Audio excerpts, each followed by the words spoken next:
যেখানে বাক্য নিশ্চুপ থাকে, যুক্তি হার মেনে যায়, ঠিক সেখান থেকেই শুরু হয় ভক্তির মহিমা। শ্রী চৈতন্য মহাপ্রভুর জীবন কথার অন্তর্নিহিত সত্য যেন এই বাক্যটিকেই স্পর্শ করে। ষোড়শ শতাব্দীর বাংলার মাটিতে জন্ম নেওয়া এই অবতার পুরুষের জীবনাবসান একটি রহস্যজালে আবৃত, যা আজও তীর্থস্থান থেকে গবেষণাগার পর্যন্ত আলোড়ন তোলে। তিনি কি প্রকৃতই দৈহিকভাবে অন্তর্হিত হয়েছিলেন, নাকি এটি শুধুই ভক্তমনের এক কল্পনা? নদিয়ার ঘাট থেকে জগন্নাথপুরীর মন্দির পর্যন্ত ছড়িয়ে থাকা নানা গুপ্ত কথা, লোককথা এবং শাস্ত্রীয় ব্যাখ্যার মিশেলে মহাপ্রভুর অন্তর্ধান কেবল একটি ঐতিহাসিক ঘটনা নয়, এটি এক জীবন্ত আধ্যাত্মিক প্রেরণা। এই প্রতিবেদনে আমরা খুঁজব সেই রহস্যের সূত্র, যেখানে ইতিহাসের পাতার গন্ধ মিশে আছে ভক্তি রসের সুগন্ধে। শ্রীচৈতন্য মহাপ্রভুর আবির্ভাব এমন এক যুগসন্ধিক্ষণে, যখন বাংলায় ইসলামী শাসনের প্রভাবে হিন্দু সমাজ ধর্মীয় ও সামাজিক সংকটে জর্জরিত। তৎকালীন নবদ্বীপে জন্ম নেওয়া নিমাই পণ্ডিত রূপে তিনি প্রথমে প্রতিষ্ঠিত হন জ্ঞান বিতর্কের আসরে। কিন্তু ২৪ বছর বয়সে গয়া থেকে ফিরে আসার পর তাঁর মধ্যে ঘটে আমূল পরিবর্তন। তিনি যেন কীর্তন ভক্তিতে নিমগ্ন এক ভিন্ন মানুষ। তিনি প্রচার করেন হরে কৃষ্ণ মহামন্ত্র, যা পরবর্তীতে গৌড়ীয় বৈষ্ণব ধর্মের মূল ভিত্তি হয়। তাঁর অন্তর্ধানের পূর্ব পর্যন্ত সময়কালে তিনি বাংলা, উড়িষ্যা ও দক্ষিণ ভারত ভ্রমণ করেন, ভক্তিবাদকে জনমানসে প্রতিষ্ঠা দেন।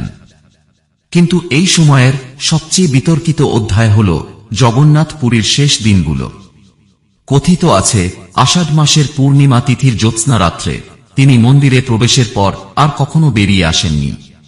মুরারি গুপ্তের করচা ও লোচন দাসের চৈতন্যমঙ্গল অনুসারে মহাপ্রভু জগন্নাথের মূর্তিতে বিলীন হয়ে যান।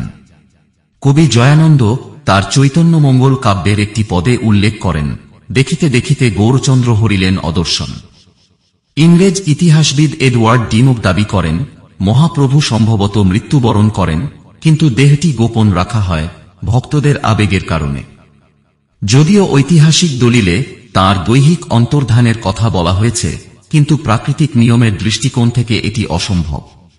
আধুনিক গবেষকরা অনুমান করেন, হয়তো মৃত্যুর পর দেহটি গোপনে সমাধিস্থ করা হয়েছিল, যা পরবর্তীতে কিংবদন্তির রূপ পায়। মহাপ্রভুর অন্তর্ধানের পেছনে 5টি মুখ্য ব্যাখ্যা রয়েছে। প্রথমত, বৈষ্ণব বিশ্বাস অনুযায়ী মহাপ্রভু ছিলেন রাধাকৃষ্ণের সমন্বিত অবতার। তার অন্তর্ধান কোনো মানবীয় ঘটনা নয়, বরং দিব্যলীলার সমাপ্তি। দ্বিতীয়ত, কিছু তান্ত্রিক মতে তিনি মহাসমাধি অবস্থায় শিবলোক বা গোলকে প্রস্থান করেন।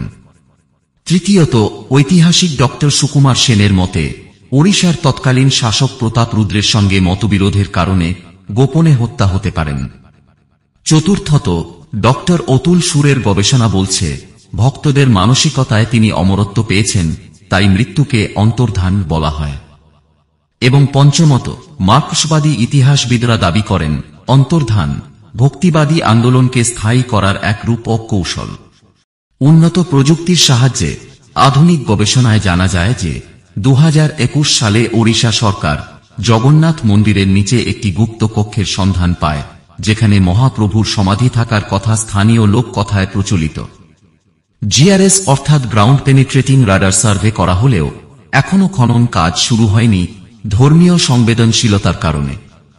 আইআইটি খড়গপুরের অধ্যাপক অরিন্দম চক্রবর্তীর নেতৃত্বে একটি দল জগন্নাথ মন্দিরের প্রাচীন শিলালিপি ডিজিটালি বিশ্লেষণ করে চৈতন্যবিলাপ নামক একটি অপ্রকাশিত পুঁথির অংশ বিশেষ আবিষ্কার করেছে, যেখানে মহাপ্রভুর শেষ দিনগুলির বর্ণনায় লেখা, প্রভু নিজেই বললেন, এবার আমায় ডাকো না, আমি রইব প্রতিটি নামের মধ্যে। কলকাতা বিশ্ববিদ্যালয়ের একটি দল মহাপ্রভুর বংশধর বলে দাবিদার নদিয়ার একটি পরিবারের ডিএনএ নমুনা সংগ্রহ করেছে, যদিও ফলাফল এখনো অনিশ্চিত। মহাপ্রভুর অন্তর্ধানকে বৈষ্ণব সাহিত্যে তিরোভাব বলা হয়। এটি একটি অস্থায়ী অবসান নয়, বরং নিত্যলীলার সূত্রপাত। চৈতন্য ভাগবতের একটি পদে লেখা, প্রভু গেলেন কোথায়? ভক্তের হৃদয়ে। নামের মাধুরীতে তিনি জাগেন প্রতিক্ষণে। ভক্তদের কাছে এই রহস্য কোনো জিজ্ঞাসা নয়, এক পরম নিশ্চয়তা। নবদ্বীপের রথযাত্রায় আজও লক্ষ মানুষ দেখেন মহাপ্রভুর অদৃশ্য উপস্থিতি।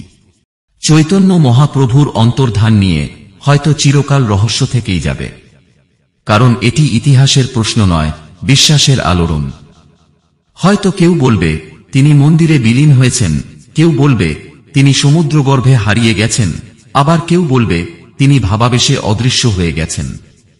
কিন্তু সত্য একটাই, তিনি চিরজীবন্ত, চিরপ্রেরণা, চিরভক্তি।